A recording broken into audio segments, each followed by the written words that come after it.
What's up? What's going on? What's good? Boxing Source here with another video. And I got to talk about this video that was posted on social media by the former WBC champion Deontay Wilder. He just went out and for me, he basically exposed himself a bit to be on the unprofessional side, because people have been waiting to hear from Deontay Wilder for at least 4 to 6 weeks, especially when it came to the reports that came out that said that Tyson Fury was going to move on, that there was a rematch clause that had a time period when that rematch clause could be exercised, and that the rematch clause had been run out as far as like the time limit for it, and that Tyson Fury was going to move on and he was going to fight someone on December 5th. Now, I had a video that was posted on the channel that basically asked, where's Wilder? And we hadn't heard from Wilder, up until that point. But now he posted a video on social media, and the comments from Deontay Wilder basically had him going through this whole, I would say, act of sorts. It was almost like he was coached to say what he said. He was talking about, something happened in the first fight where you were doing something with the gloves, Tyson Fury. And in the second fight, you were scratching my ear, Tyson Fury, and that you did something to your gloves that, made me have a dent on my head. And that's the reason why I have this thing going up on my skull. And we're going to find out what's going to happen to you after all of this, but I'm back, or whatever he said. And he recited I guess Bible verses, and wanted to say silence is golden and all that type of stuff. But it's funny to me because we didn't hear any of this when he had his little speech, or so to speak, months ago. We didn't hear anything about this in the month of July when he had that little celebration thing going on for July 4th. And of course, we know about the rather infamous video of him dancing. We didn't hear none of this about, something up with the gloves, something with Tyson Fury scratching Deontay Wilder. None of that.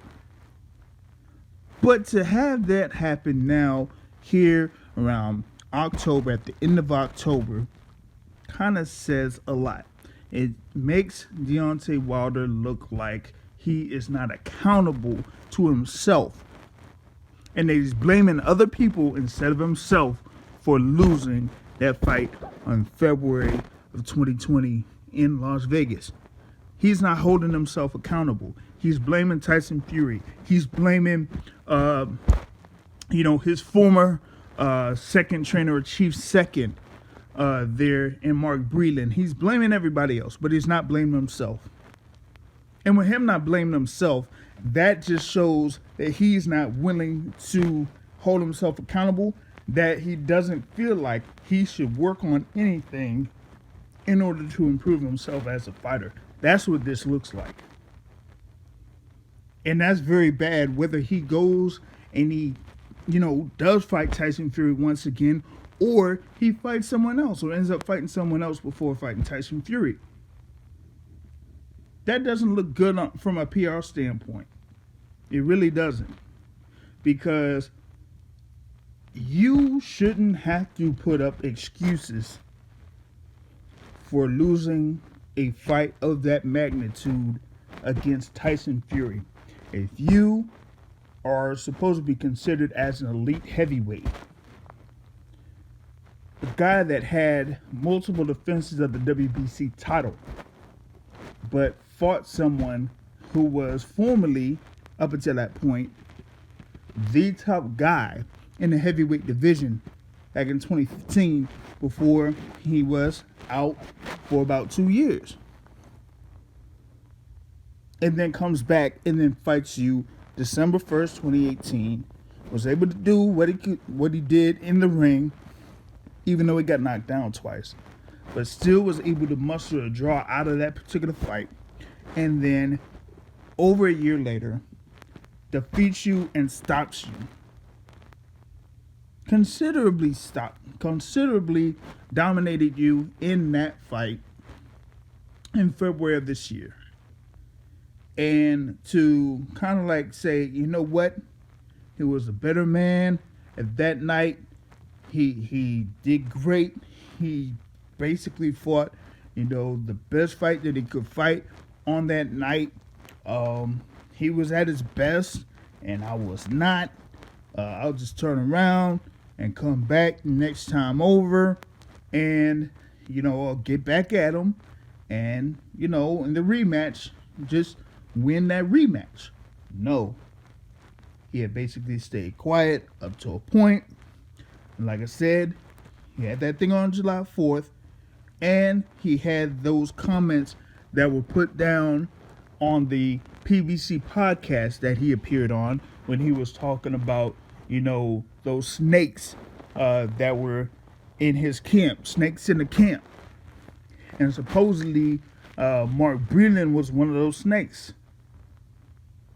And so they released Mark Breland. But they keep JD's. But they still have Shelly Finkel there as part of his team. This doesn't look good at all. And over the next week or the next couple of days, you're going to have a lot of back and forth action between Deontay Wilder and Tyson Fury as far as like social media comments, back and forth, videos, or whatever it is. Or maybe we'll have an announcement that there will be a fight between those two. But to come out now and have something like this from Deontay Wilder does not look good at all. At least to me, it does not. It kind of shows a bit of unprofessionalism. It shows a lack of self-accountability or not taking responsibility for yourself for not doing what you're supposed to do in order to defeat Tyson Fury in February, and then make excuses about, Tyson Fury did this wrong, he did that, he wasn't supposed to do this, I had someone in my camp that, turned their back on me. And no, you're supposed to shake that off, come right back, say that you're going to do better, look at what you need to do in order to improve as a fighter, and then make those adjustments in the third fight with Tyson Fury. But right now, it doesn't look like he feels like he wants to do that. And that shows a little bit of laziness, and that really can't fly if you're supposed to be a top heavyweight. You have other fighters that, after having a big loss or something where they had a close fight, they made adjustments, and then they come back and they improve as a fighter. But here, you're not seeing that coming out of Deontay Wilder, and that is a huge concern going into these next few weeks. And like I said, whether they have a fight between Tyson Fury and Deontay Wilder, or they do not, this does not look good on Wilder's side. That's what I got in reference to this particular topic.